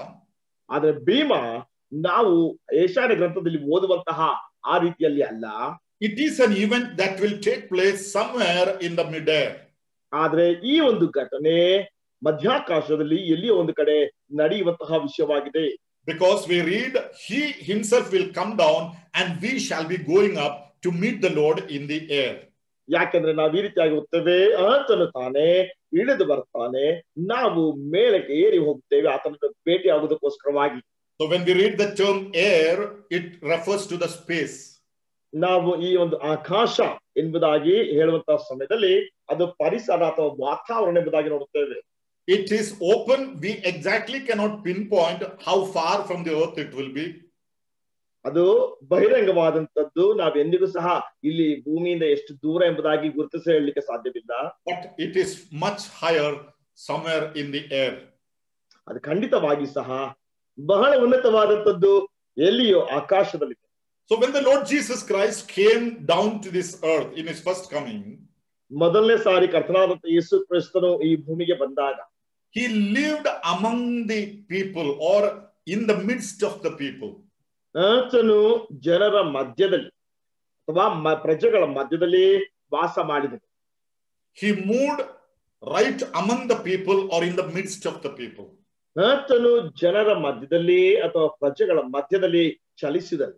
But when we look at the bema or the judgment seat of Christ, ಆದರೆ ಕ್ರಿಸ್ತನ ನ್ಯಾಯಾಸನ ಅಥವಾ ಭೀಮದ ಕುರಿತಾಗಿ ನೋಡಿದಾಗ, he is not going to call all the believers and stand in the middle of them and discuss something. ಆತನು ಎಲ್ಲಾ ವಿಶ್ವಾಸಿಗಳನ್ನು ಕರೆದು ಆತನ ಸುತ್ತಲೂ ನಿಲ್ಲಿಸಿಕೊಂಡು ಅವರ ಮಧ್ಯದಲ್ಲಿ ನಿಂತುಕೊಂಡು ಯಾವುದೋ ಒಂದು ವಿಷಯವನ್ನ ಆತನು ಚರ್ಚಿಸುವುದಿಲ್ಲ. He is the supreme judge who has an authority to speak out. ಆತನು ಮಾತನಾಡಲಿಕ್ಕೋಸ್ಕರವಾಗಿ ಎಲ್ಲ ಅಧಿಕಾರವಿರುವಂತಹ ಅತ್ಯುಚ್ಚವಾದಂತಹ ನ್ಯಾಯಾಧೀಶನಾಗಿದ್ದಾನೆ. Because he has all the authority given unto him. ಯಾಕೆಂದ್ರೆ ಆತನಿಗೆ ಎಲ್ಲಾ ಅಧಿಕಾರವು ಕೊಡಲ್ಪಟ್ಟಿದೆ. In Matthew's Gospel, chapter 28 and verse 18, ಮತ್ತಾಯನ ಸುವಾರ್ತೆ 28ನೇ ಅಧ್ಯಾಯ 18ನೇ ವಚನ, the Lord Jesus says, all authority is given unto me on earth and under heaven. ಕರ್ತನಾದ ಯೇಸು ಕ್ರಿಸ್ತನು ಹೇಳುತ್ತಾನೆ, ಭೂಲೋಕದಲ್ಲಿಯೂ ಪರಲೋಕದಲ್ಲಿಯೂ ಎಲ್ಲಾ ಅಧಿಕಾರವು ನನಗೆ ಕೊಡಲ್ಪಟ್ಟಿದೆ. Now when he says all authority is given unto me, he is given all the authority. ಎಲ್ಲಾ ಅಧಿಕಾರವು ನನಗೆ ಕೊಡಲ್ಪಟ್ಟಿದೆ ಎಂಬುದಾಗಿ ಹೇಳಿದಾಗ ಆತನಿಗೆ ಎಲ್ಲಾ ಅಧಿಕಾರವು ಕೊಡಲ್ಪಟ್ಟಿದೆ. There is only one God. ಒಬ್ಬನೇ ದೇವರು. Father, Son and the Holy Spirit is God. ತಂದೆ, ಮಗ, ಪರಿಶುದ್ಧಾತ್ಮನು ದೇವರು. But we see Christ Jesus as the second person of the Trinity. ಆದ್ರೆ ಕರ್ತನಾದಂತಹ ಯೇಸು ಕ್ರಿಸ್ತನು ತ್ರೈಏಕತ್ವದಲ್ಲಿ ಎರಡನೇ ವ್ಯಕ್ತಿಯಾಗಿದ್ದಾನೆ. It doesn't make him inferior than the first person, that is the Father. ತಂದೆಯಾಗಿರುವಂತಹ ಮೊದಲನೇ ವ್ಯಕ್ತಿಗಿಂತಲೂ ಸಹ ಕರ್ತನಾದಂತಹ ಯೇಸು ಕ್ರಿಸ್ತನಿಗೆ ಸ್ವಲ್ಪ ಕೀಳಾಗಿ ಮಾಡುವುದಲ್ಲ. But that is how, no, it doesn't make him below him. It doesn't make him. ಇಂಥ ಕೆಳಗೆ ಮಾಡುವುದಿಲ್ಲ. He is God himself, no doubt about it. ಅದರಲ್ಲಿ ಯಾವ ಸಂದೇಹವಿಲ್ಲ, ಆತನು ದೇವರೇ ಆಗಿದ್ದಾನೆ. But God has manifested himself in three persons like this. ಆದ್ರೆ ದೇವರು ತಾನೇ ಆತನು ಮೂರು ವ್ಯಕ್ತಿಗಳಲ್ಲಿ ತನ್ನ ತಾನು ಬಯಲುಪಡಿಸಿಕೊಂಡಿದ್ದಾನೆ. So when Jesus Christ, he sits on the judgment seat of Christ to judge the believers. ವಿಶ್ವಾಸಿಗಳಿಗೆ ನ್ಯಾಯ ತೀರಿಸುವುದಕ್ಕೋಸ್ಕರವಾಗಿ ಕರ್ತನಾದಂತಹ ಯೇಸು ಕ್ರಿಸ್ತನು ನ್ಯಾಯಾಸನದ ಮುಂದೆ ಕುಳಿತುಕೊಂಡಾಗ, he has all the authority to judge. ಆತನು ನ್ಯಾಯ ತೀರಿಸುವುದಕ್ಕೋಸ್ಕರವಾಗಿ ಎಲ್ಲಾ ಅಧಿಕಾರವು ಆತನಿಗಿರುತ್ತದೆ. For he is the righteous judge. ಅಥವಾ ಆತನೇ ನೀತಿಯ ನ್ಯಾಯಾಧೀಶನಾಗಿದ್ದಾನೆ. In 2 Timothy chapter 4 and verse 8, we see Paul saying, 2 Timothy 4ನೇ ಅಧ್ಯಾಯದ 8ನೇ ವಚನದಲ್ಲಿ ಪೌಲ್ ಹೇಳುತ್ತಾನೆ, which the Lord, the righteous judge, will give me on that day. He calls him as the righteous judge. ಆತನು ಕರೆಯುವಂತಹ ಮಾತೇನೆಂದ್ರೆ ನೀತಿಯ ನ್ಯಾಯಾಧಿಪತಿಯು ಆತನೆಂಬುದಾಗಿ ಕರೆಯುತ್ತಾನೆ. So what is the meaning of the righteous judge? ನೀತಿಯ ನ್ಯಾಯಾಧಿಪತಿ ಅಂದ್ರೆ ಅರ್ಥವೇನು? There will not be any flaws or mistakes in his judgment. ಆತನ ಒಂದು ನ್ಯಾಯಸ್ಥಾನದಲ್ಲಿ ಆತನ ಒಂದು ನ್ಯಾಯದಲ್ಲಿ ಯಾವುದೇ ರೀತಿಯಾದಂತಹ ತಪ್ಪುಗಳಾಗಲಿ ಕೊರತೆಗಳಾಗಲಿ ಇರುವುದಿಲ್ಲ. That means there is no counter argument there. ಅಲ್ಲಿ ಯಾವುದೇ ರೀತಿಯಾದಂತಹ ಮತ್ತೆ ಕೌಂಟರ್ ಆಗಿರುವಂತಹ ಒಂದು ವಾದ ಇರುವುದಿಲ್ಲ. Today if we have a problem in the church, ಈ ದಿನ ನಮಗೆ ಸಭೆಯಲ್ಲಿ ಸಮಸ್ಯೆಗಳಿವೆ. if the elders or somebody asks us something, we always have a counter argument. ಒಂದು ವೇಳೆ ಸಭಾ ಹಿರಿಯರೋ ಅಥವಾ ಯಾರೋ ಒಂದು ಮಾತನ್ನು ಹೇಳಿದ್ರೆ ನಾವು ಅದಕ್ಕೆ ತಿರುಗಿ ವಾದ ಮಾಡ್ತೇವೆ. The elders say you did it and the others say no, we did not do it. Then you have to prove it. There is a counter argument always. ಸಭಾ ಹಿರಿಯರು ಹೇಳ್ತಾರೆ ನೀವು ಇದನ್ನು ಮಾಡಿದಿರಿ ಎಂಬುದಾಗಿ, ನಾವು ಹೇಳ್ತೇವೆ ಮಾಡುವುದಿಲ್ಲ ಎಂಬುದಾಗಿ, ಇನ್ನೊಬ್ರು ಹೇಳ್ತಾರೆ ಮಾಡಿದಿರಿ ಎಂಬುದಾಗಿ. ಅದನ್ನು ಸಾಬೀತುಪಡಿಸುವುದಕ್ಕೋಸ್ಕರವಾಗಿ ಎದುರು ಬದಲಾಗಿರುವಂತಹ ವಾದಗಳನ್ನು ಮಂಡಿಸಬೇಕಾಗುತ್ತದೆ. But at the judgment seat of Christ, there is no counter argument at all. ಆದ್ರೆ ಕ್ರಿಸ್ತನ ನ್ಯಾಯಾಸನದಲ್ಲಿ ಯಾವುದೇ ರೀತಿಯಾದಂತಹ ಮರುವಾದವಿರುವುದಿಲ್ಲ. Because the moment he announces, we understand, yes, it is righteous judgment. There is no flaw in that. ಆತನು ಯಾವ ವಿಷಯವನ್ನಾದರೂ ಉದ್ಘೋಷಿಸಿದ ನಂತರ ಅಥವಾ ಹೇಳಿದ ನಂತರ, ಹೌದು ಇದು ಸರಿಯಾದದ್ದು, ಇದರಲ್ಲಿ ಯಾವುದೇ ರೀತಿಯಾದಂತಹ ತಪ್ಪು ಇಲ್ಲ ಎಂಬುದಾಗಿ ನಾವು ಅರ್ಥ ಮಾಡಿಕೊಳ್ಳಬೇಕು. Because he is the righteous judge. ಯಾಕೆಂದ್ರೆ ಆತನು ನೀತಿಯ ನ್ಯಾಯಾಧಿಪತಿಯಾಗಿದ್ದಾನೆ. So when the Bible says we must all appear before the judgment seat of Christ, ನಾವೆಲ್ಲರೂ ಕ್ರಿಸ್ತನ ನ್ಯಾಯಾಸನದ ಮುಂದೆ ಕಾಣಿಸಿಕೊಳ್ಳಬೇಕೆಂಬುದಾಗಿ ದೇವರ ವಾಕ್ಯವು ಹೇಳುವಾಗ, we are appearing before a righteous judge who cannot make any mistakes. ನಾವು ಯಾವುದೇ ರೀತಿಯಾದಂತಹ ತಪ್ಪುಗಳನ್ನು ಮಾಡದೇ ಇರುವಂತ ನೀತಿಯ ನ್ಯಾಯಾಧಿಪತಿಯ ಮುಂದೆ ಕಾಣಿಸಿಕೊಳ್ಳುತ್ತೇವೆ. Beloved, today, if any accusation that can come against us, ಪ್ರಿಯರೇ, ಈ ದಿನ ನಮಗೆ ವಿರುದ್ಧವಾಗಿ ಏನಾದರೂ ಆರೋಪಗಳು ಬರಬಹುದು. we may have several justifications to argue and defend ourselves. ನಮ್ಮನ್ನು ನಾವು ಸಂರಕ್ಷಿಸಿಕೊಳ್ಳುವುದಕ್ಕೋಸ್ಕರವಾಗಿ ವಾದಗಳನ್ನು ಮಂಡಿಸಲಿಕ್ಕೆ ಅನೇಕ ರೀತಿಯಾದಂತಹ ವಿಷಯಗಳನ್ನು ಉಪಯೋಗಿಸಬೇಕಾಗುತ್ತದೆ. But we need to prepare ourselves to accept the judgment of Christ without any counter argument. ಆದರೆ ಯಾವುದೇ ರೀತಿಯಾದಂತಹ ಮರುವಾದವಿಲ್ಲದೆ ಕ್ರಿಸ್ತನ ನ್ಯಾಯ ತೀರ್ಪನ್ನ ನಾವು ಅಂಗೀಕರಿಸಿಕೊಳ್ಳಬೇಕು. That is the judgment seat of Christ. ಅದುವೇ ಕ್ರಿಸ್ತನ ನ್ಯಾಯಾಸನ. So this judgment seat of Christ, or Bema, that we read about is going to be established immediately after the rapture of the church in the midair somewhere. ಈ ಕ್ರಿಸ್ತನ ನ್ಯಾಯಾಸನ ಅಥವಾ ನಾವು ಓದುವಂತ ಭೀಮ ಎನ್ನುವಂಥದ್ದು ಮಧ್ಯಾಕಾಶದಲ್ಲಿ ಅದು ನೇಮಿಸಲ್ಪಡ್ತದೆ. ಅದು ತಕ್ಷಣ ಸಭೆ ಎತ್ತಲ್ಪಟ್ಟಂತ ತಕ್ಷಣವೇ ಅದು ನಡೆಯುವಂತಹ ಒಂದು ಕಾರ್ಯವಾಗಿದೆ. And that is the anticipation of every one of us. ಅದುವೇ ನಮ್ಮ ಪ್ರತಿಯೊಬ್ಬರ ಪ್ರತಿಕ್ರಿಯೆ ಆಗಿರುತ್ತದೆ. The third factor we understand from this scripture passage, ಈ ವಾಕ್ಯ ಭಾಗದಿಂದ ನಾವು ಅರ್ಥ ಮಾಡಿಕೊಳ್ಳಬೇಕಾದಂತಹ ಮೂರನೇ ಸತ್ಯಾಂಶ, we must all appear before him. ನಾವೆಲ್ಲರೂ ಆತನ ಮುಂದೆ ಕಾಣಿಸಿಕೊಳ್ಳಬೇಕು. We must all. That is what he uses there in the English translation. English ಭಾಷೆಯಲ್ಲಿ ನಾವೆಲ್ಲರೂ, ನಾವು ಕನ್ನಡದಲ್ಲಿ ಸಹ ನೋಡ್ತೇವೆ ನಾವೆಲ್ಲರೂ ಎಂಬುದಾಗಿ. Now several times, if you read that chapter 5 of 1 Corinthians, we see the term we has been repeatedly used there. 2 Corinthians chapter 5. ಕೊರಿಂಥದವರಿಗೆ ಬರೆದ 2ನೇ ಪತ್ರಿಕೆ 5ನೇ ಅಧ್ಯಾಯವನ್ನು ನಾವು ಪ್ರಾರಂಭದಿಂದ ಓದುವಂತಹ ಸಮಯದಲ್ಲಿ ನಾವೆಲ್ಲರೆಂಬಂತಹ ಈ ಪದ ಪ್ರಯೋಗವನ್ನು ಅನೇಕ ಸಾರಿ ಬರೆಯಲ್ಪಟ್ಟಿದೆ. So the whole chapter, Paul is using the term we, which means including Paul, we, the believers, the church. ಇಡೀ ಅಧ್ಯಾಯದಲ್ಲಿ ನಾವೆಂಬುದಾಗಿ ಪೌಲನು ನಾವು ಎಂಬುದಾಗಿ ಉಲ್ಲೇಖಿಸಿರುವಂತದ್ದು ವಿಶ್ವಾಸಿಗಳಾದಂತಹ ನಮ್ಮ ಕುರಿತಾಗಿ. So every believer has to appear, or the church will have to appear there. ಪ್ರತಿಯೊಬ್ಬ ವಿಶ್ವಾಸಿ ಅಥವಾ ಸಭೆ ಆತನ ಮುಂದೆ ಅಲ್ಲಿ ಕಾಣಿಸಿಕೊಳ್ಳಬೇಕು. Paul says, even I will be standing before him. I'm not going to be spared from that. ಪೌಲನು ಹೇಳುತ್ತಾನೆ, ನಾನು ಸಹ ಯಾವುದೇ ರೀತಿಯಲ್ಲಿ ತಪ್ಪಿಸಿಕೊಳ್ಳುವಂತಹ ಅವಶ್ಯಕತೆ ಇಲ್ಲ, ಅಥವಾ ತಪ್ಪಿಸಿಕೊಳ್ಳಲಿಕ್ಕೆ ಸಾಧ್ಯವಿಲ್ಲ, ಅಲ್ಲಿ ಕಾಣಿಸಿಕೊಳ್ಳಬೇಕು.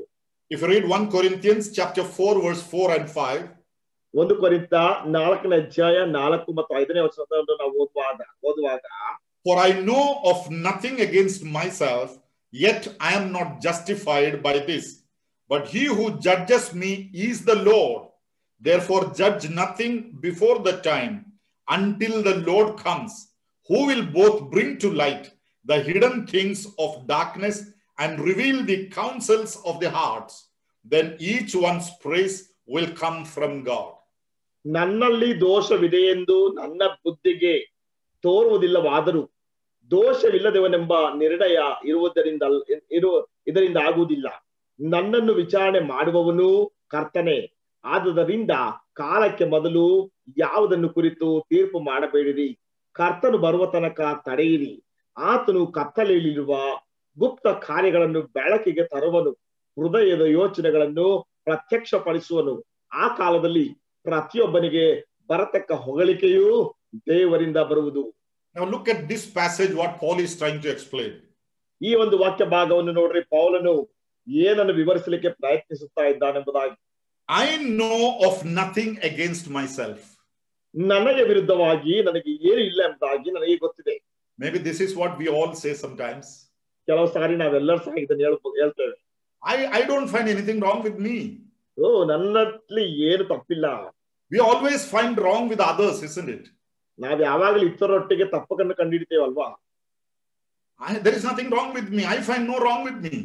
ಓ, ನನ್ನಲ್ಲಿ ಯಾವ ತಪ್ಪಿಲ್ಲ, ನನಗೆ ಯಾವ ತಪ್ಪು ನಾನು ಕಾಣಿಸ್ಕೊಳ್ಳೋದಿಲ್ಲ. This self-justification is one of the problems that the Christian leaders and the churches are going through in these days. ಈ ದಿನಗಳಲ್ಲಿ ಕ್ರಿಸ್ತಿಯ ನಾಯಕರು ಮತ್ತು ಸಭೆಗಳು ಹಾದು ಹೋಗುತ್ತಾ ಇರುವಂತಹ ಸಮಸ್ಯೆಗಳಲ್ಲಿ ಇದು ಒಂದು ಸಮಸ್ಯೆ ಆಗಿದೆ. But look at Paul's next statement in the same verse. ಅದೇ ವಚನದಲ್ಲಿ ಪೌಲನ ಮುಂದಿನ ಹೇಳಿಕೆಯನ್ನು ನೋಡ್ರಿ. Though I know nothing against myself, I am not justified by this. ನನ್ನ ಬುದ್ಧಿಗೆ ತೋರುವುದಿಲ್ಲವಾದರೂ ದೋಷವಿಲ್ಲದೆವನೆಂಬ ನಿರ್ಣಯವು ಇದರಿಂದ ಆಗುವುದಿಲ್ಲ. So even though I say there is nothing wrong in me, I don't find any fault in me, that does not justify me. ಓ, ನನ್ನಲ್ಲಿ ಯಾವುದೇ ರೀತಿಯಾದಂತ ತಪ್ಪಿಲ್ಲ, ನನಗೆ ವಿರುದ್ಧವಾಗಿ ಯಾವ ತಪ್ಪಿಲ್ಲ ಎಂಬುದಾಗಿ ನಾನು ಹೇಳಿದ್ರೂ ಸಹ ಅದು ನನಗೆ ವಿರುದ್ಧವ ಅಥವಾ ಅದು ನನಗೆ ನ್ಯಾಯ ವಿಚಾರಣೆ ಅಲ್ಲ. So all the Christian leaders must bear in mind self-justification is not going to justify us before the Lord. ಆದ್ರಿಂದ ಪ್ರತಿಯೊಬ್ಬ ಕ್ರೈಸ್ತ ನಾಯಕರು ಮನಸ್ಸಿನಲ್ಲಿ ಇಟ್ಟುಕೊಳ್ಳಬೇಕಾದಂತಹ ವಿಷಯವೇನೆಂದ್ರೆ ಸ್ವಾತೀರ್ಪು ಎನ್ನುವಂಥದ್ದು ನಿಮ್ಮನ್ನು ಸರಿಯಾದ ರೀತಿಯಲ್ಲಿ ತೀರ್ಪು ಮಾಡುತ್ತದೆ ಎಂಬುದಾಗಿರುವಂತಹ ಅರ್ಥವಲ್ಲ. So Paul says, it is the Lord who judges me. ಅಲ್ಲಿ ಪೌಲನು ಹೇಳುತ್ತಾನೆ, ಕರ್ತನು ತಾನೇ ನನಗೆ ನ್ಯಾಯ ತೀರಿಸುತ್ತಾನೆ. So it is the Lord who judges, not we ourselves. ಕರ್ತನು ತಾನು ನ್ಯಾಯ ತೀರಿಸುತ್ತಾನೆ ಹೊರತು ನಾನು ನನ್ನಷ್ಟಕ್ಕೆ ತೀರಿಸಲಿಕ್ಕೆ ಸಾಧ್ಯವಿಲ್ಲ. And when is the Lord going to judge? ಯಾವಾಗ ಕರ್ತನು ನ್ಯಾಯ ತೀರಿಸಲಿಕ್ಕಿದ್ದಾನೆ? In the same passage he says, therefore judge nothing before the time until the Lord comes. ಆದ್ರಿಂದ ಅಲ್ಲಿ ಸ್ಪಷ್ಟವಾಗಿ ನೋಡ್ತೇವೆ, ಕಾಲಕ್ಕೆ ಮೊದಲು ಯಾವುದನ್ನು ಕುರಿತು ತೀರ್ಪು ಮಾಡಬೇಡ್ರಿ, ಕರ್ತನು ಬರುವ ತನಕ ತಡೆಯಿರಿ. Yes, the Lord will come. That time there is going to be a judgment. ಹೌದು, ಖಂಡಿತವಾಗಿ ಕರ್ತನು ಬರುತ್ತಾನೆ, ಆಗ ನ್ಯಾಯ ತೀರ್ಪಿರುತ್ತದೆ. And this judgment is not going for the condemnation of the believers. ಈ ನ್ಯಾಯ ತೀರ್ಪು ಒಬ್ಬ ವಿಶ್ವಾಸಿಗೆ ದಂಡಿಸುವುದಕ್ಕೋಸ್ಕರವಾಗಿರುವಂತಹ ನ್ಯಾಯ ತೀರ್ಪಲ್ಲ. Because the last sentence of verse 5 says, 1 Corinthians 4:5, 1 ಕೊರಿಂಥ 4ನೇ ಅಧ್ಯಾಯದ 5ನೇ ವಚನದ ಕೊನೆಯ ಭಾಗದಲ್ಲಿ ಹೇಳುತ್ತದೆ, then each one's praise will come from God. ಪ್ರತಿಯೊಬ್ಬನಿಗೆ ಬರತಕ್ಕ ಹೊಗಳಿಕೆಯು ದೇವರಿಂದ ಬರುವುದು. So it is unto praise, it is unto something good for the believers, this judgment seat that we are talking about. ನಾವು ಮಾತನಾಡುತ್ತಾ ಇರುವಂತಹ ಈ ನ್ಯಾಯಾಸನ ಎನ್ನುವಂಥದ್ದು ವಿಶ್ವಾಸಿಗಳಿಗೆ ಒಂದು ಒಳ್ಳೆಯದಕ್ಕೋಸ್ಕರವಾಗಿ ಅಥವಾ ವಿಶ್ವಾಸಿಗಳಿಗೆ ಬರುವಂತಹ ಒಂದು ಹೊಗಳಿಕೆಗೋಸ್ಕರವಾಗಿರುವಂತದ್ದಾಗಿದೆ. Paul says in Romans 8:1, now therefore there is no condemnations for those who are in Christ Jesus. ಪೌಲನು ರೋಮಪುರದವರಿಗೆ ಬರೆದ ಪತ್ರಿಕೆ 8ನೇ ಅಧ್ಯಾಯ 1ನೇ ವಚನದಲ್ಲಿ ಹೇಳುತ್ತಾನೆ, ಆದುದರಿಂದ ಕ್ರಿಸ್ತ ಯೇಸುವಿನಲ್ಲಿರುವವರಿಗೆ ಅಪರಾಧದ ನಿರ್ಣಯವು ಈಗ ಇಲ್ಲವೇ ಇಲ್ಲ. Now the judgment seat of Christ, we are anticipating the praises that comes to us. That is the reward that we are talking about. ಕ್ರಿಸ್ತನ ನ್ಯಾಯಸ್ಥಾನದಲ್ಲಿ ಬಹುಮಾನಗಳೆಂಬುದಾಗಿ ನಾವು ಮಾತನಾಡಲು ಪಡುತ್ತಾ ಇರುವಂತದ್ದು ಯಾವುದೆಂಬುದಾಗಿ ನೋಡುವಾಗ ಕ್ರಿಸ್ತನಿಂದ ಅಥವಾ ದೇವರಿಂದ ಬರುವಂತಹ ಹೊಗಳಿಕೆಯಾಗಿದೆ. Now that praises is not like how we praise one another. ನಾವೊಬ್ಬರಿಗೊಬ್ಬರು ಹೊಗಳುವಂತ ರೀತಿಯಲ್ಲಿ ಅಲ್ಲ ಆ ಹೊಗಳಿಕೆ. This morning brother David Elia sent me a message and asked me, brother, give me some things to introduce you, tell something about yourself. ಸೋದರ David Elia ಅವರು ಮುಂಜಾನೆ ವೇಳೆಯಲ್ಲಿ message ಮಾಡಿ ಕೇಳಿದ್ರು, ಬ್ರದರ್ ಏನಾದ್ರೂ ನಿಮ್ಮ ಬಗ್ಗೆ ಪರಿಚಯ ಮಾಡ್ಲಿಕ್ಕೆ ಕೊಡ್ಲಿಕ್ಕೆ ಏನಾದಿದ್ರೆ ಹೇಳಿ. And that's the most fearful thing I can ever do. ನನಗೆ ಬಹಳ ಭಯವಾಗುವಂತಹ ವಿಷಯ ಅದು. So I told him there is nothing in me more than what you know in me. ನೀವು ನನ್ನಲ್ಲಿ ಏನು ತಿಳಿದುಕೊಂಡಿದ್ದೀರೋ ಅಥವಾ ನಿಮಗೆ ಏನು ನನ್ನ ಬಗ್ಗೆ ಗೊತ್ತೋ ಅದಕ್ಕಿಂತ ಹೆಚ್ಚಾಗಿ ನನ್ನಲ್ಲಿ ಏನು ಇಲ್ಲ. Sometimes we praise one another and exalt them even as I has heaven. ನಾವು ಒಬ್ಬರನ್ನೊಬ್ಬರು ಕೆಲ ಸಾರಿ ಹೊಗಳ್ತೇವೆ, ಅವರನ್ನು ಬಹಳ ಆಕಾಶದ ಎತ್ತರಕ್ಕೆ ಅವರನ್ನು ಹೊಗಳ್ತೇವೆ. That may be true, that may be false. ಒಂದು ವೇಳೆ ಅದು ನಿಜವೂ ಆಗಿರ್ಬೋದು, ಸುಳ್ಳು ಆಗಿರ್ಬೋದು. But at the end of the judgment seat of Christ, there comes the true praises from God, what we actually deserve. ಆದ್ರೆ ಕ್ರಿಸ್ತನ ನ್ಯಾಯಾಸನದಲ್ಲಿ ನಾವು ಏನಾಗಿದ್ದೇವೆಯೋ ಅದಕ್ಕೆ ತಕ್ಕದಾದಂತಹ ಹೊಗಳಿಕೆಯು ದೇವರಿಂದಲೇ ಬರುವಂತದ್ದಾಗಿದೆ. No one will be spared from giving an account to the Lord there. ಅಲ್ಲಿ ಕರ್ತನಿಗೆ ಲೆಕ್ಕ ಕೊಡೋದ್ರಲ್ಲಿ ಯಾರು ಸಹ ಬಿಡಲ್ಪಡುವುದಿಲ್ಲ. The only difference is, ಆದ್ರೆ ವ್ಯತ್ಯಾಸ ಏನಂದ್ರೆ, it is a domestic affair only between God and his children, or Christ Jesus and his disciples. It is a domestic affair. ಅದು ಕೇವಲ ನಮ್ಮಲ್ಲಿ ಆಗುವಂತಹ ಒಂದು ವಿಷಯವಾಗಿದೆ. ಒಂದು ರೀತಿಯಲ್ಲಿ ಮನೆಯಲ್ಲಿ ನಡೆಯುವಂತಹ ರೀತಿಯಲ್ಲಿ ಆಗಿದೆ. ದೇವರಿಗೂ ತನ್ನ ಮಕ್ಕಳಿಗೂ ಕ್ರಿಸ್ತನಿಗೂ ಮತ್ತು ತನ್ನ ಶಿಷ್ಯರಿಗ ಇರುವಂತಹ ಮಧ್ಯದಲ್ಲಿ ನಡೆಯುವಂತಹ ವಿಷಯವಾಗಿದೆ. It is not before the people of the world. ಇದು ಲೋಕದ ಜನರ ಎದುರಿಗಿನಲ್ಲಿ ಅಲ್ಲ. So whatever wrong is there in us, accordingly he will deal with us. There is no doubt about it. ನಮ್ಮಲ್ಲಿ ಏನೇ ತಪ್ಪಿದ್ದರೂ ಸಹ ಅದಕ್ಕನುಸಾರವಾಗಿ ಆತನು ವ್ಯವಹರಿಸ್ತಾನೆ. ಅದರಲ್ಲಿ ಯಾವ ಸಂದೇಹವೂ ಇಲ್ಲ. But it is a private affair between the Lord and his people. ಆದ್ರೆ ಕರ್ತನಿಗೂ ಮತ್ತು ತನ್ನ ಜನರ ಮಧ್ಯದಲ್ಲಿ ನಡೆಯುವಂತಹ ಖಾಸಗಿ ವ್ಯವಹಾರ ಅದಾಗಿರುತ್ತೆ. He is not going to put us to shame in public before the people of the world. ಈ ಲೋಕದ ಜನರ ಮಧ್ಯದಲ್ಲಿ ನಮ್ಮನ್ನು ನಾಚಿಕೆಗೀಡು ಮಾಡುವಂತೆ ಬಹಿರಂಗವಾಗಿ ನಡೆಯುವಂತಹ ವಿಷಯವಲ್ಲ. You know why? ಯಾಕೆ ಗೊತ್ತಾ? Because tomorrow he is going to bring us back as his own bride back to the earth. ನಾಳೆ ದಿನ ಆತನು ತನ್ನ ಮೊದಲಿಗಿತ್ತಿಯನ್ನ ಹಿಂದಕ್ಕೆ ಭೂಮಿ ಮೇಲೆ ಕರೆದರ್ತಾನೆ. So he will not expose you to the world in a bad manner. ಲೋಕಕ್ಕೆ ನಿಮ್ಮನ್ನು ಕೆಟ್ಟದಾದಂತಹ ರೀತಿಯಲ್ಲಿ ಆತ ನಿಮ್ಮನ್ನು ಪ್ರದರ್ಶಿಸುವುದಿಲ್ಲ. So let us understand this concept. ಈ ಒಂದು ಪರಿಕಲ್ಪನೆಯನ್ನ ಅರ್ಥ ಮಾಡಿಕೊಳ್ಳೋಣ. The fourth factor we see from this passage, 2 Corinthians, ಭಾಗದಿಂದ ನಾವು ನೋಡುವಂತಹ ನಾಲ್ಕನೇ ಒಂದು ಅಂಶ, each one will receive his reward.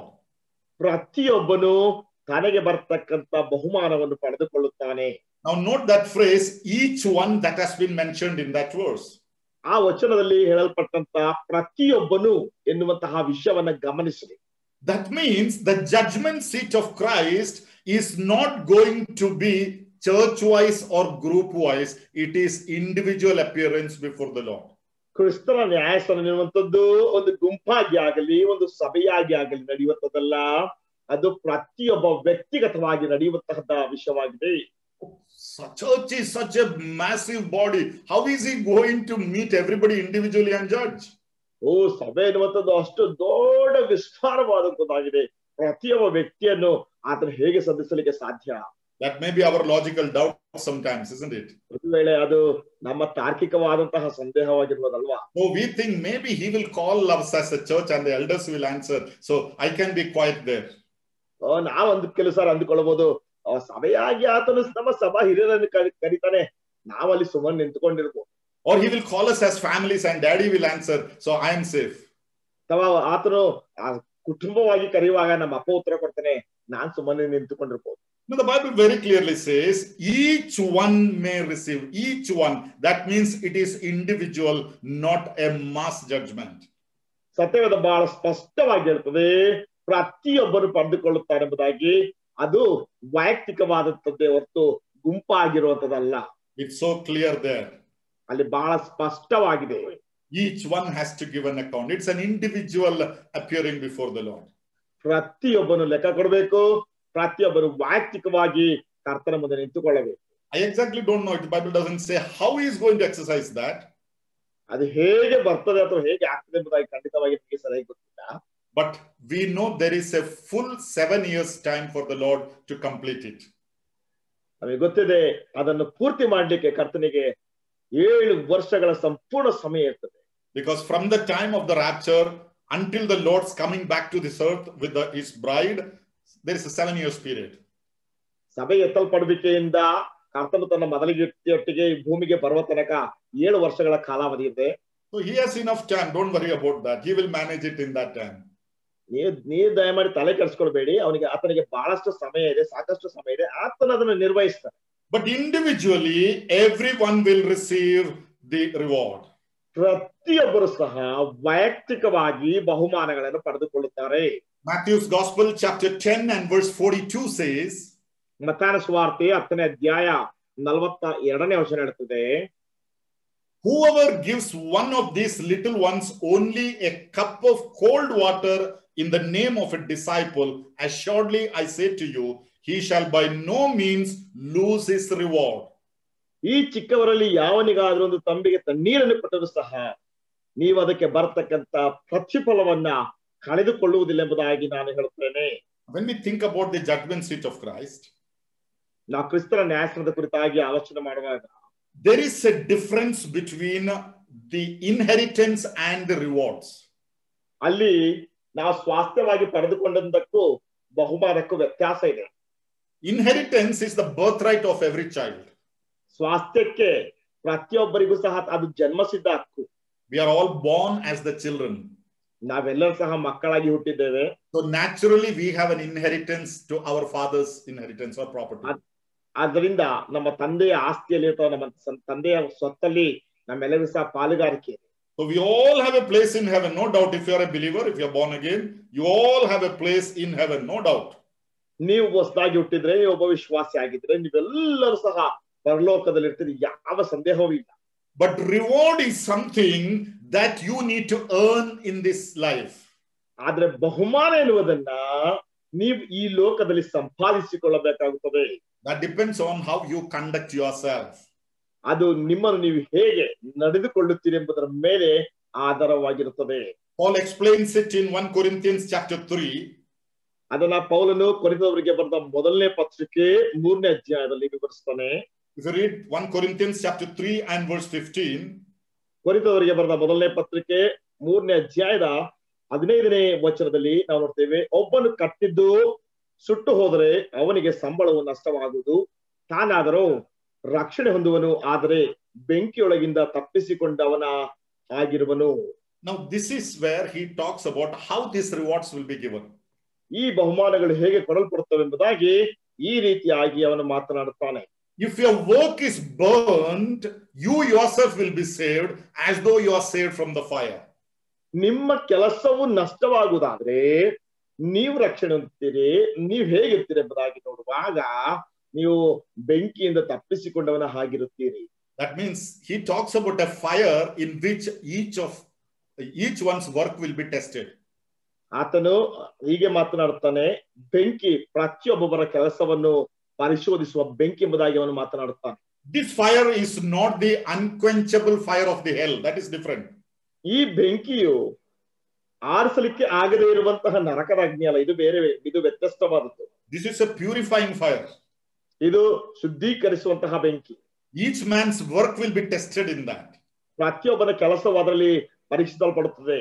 So the work that you do while you are in the body now, ಈಗ ದೇಹದಲ್ಲಿ ಇದ್ದುಕೊಂಡು ನೀನು ಮಾಡುವಂತಹ ಕೆಲಸ, if it is not worthy of being rewarded by the Lord on the day of the judgment seat of Christ, ಕ್ರಿಸ್ತನ ನ್ಯಾಯಾಸನದ ಸಮಯದಲ್ಲಿ ಆ ಕೆಲಸವು ಕರ್ತನಿಂದ ಬಹುಮಾನ ಕೊಡಲ್ಪಡುವುದಕ್ಕೋಸ್ಕರವಾಗಿ ಯೋಗ್ಯವಾಗಿಲ್ಲದೆ ಇದ್ದರೆ, you yourself will be saved as though you are saved from a fire.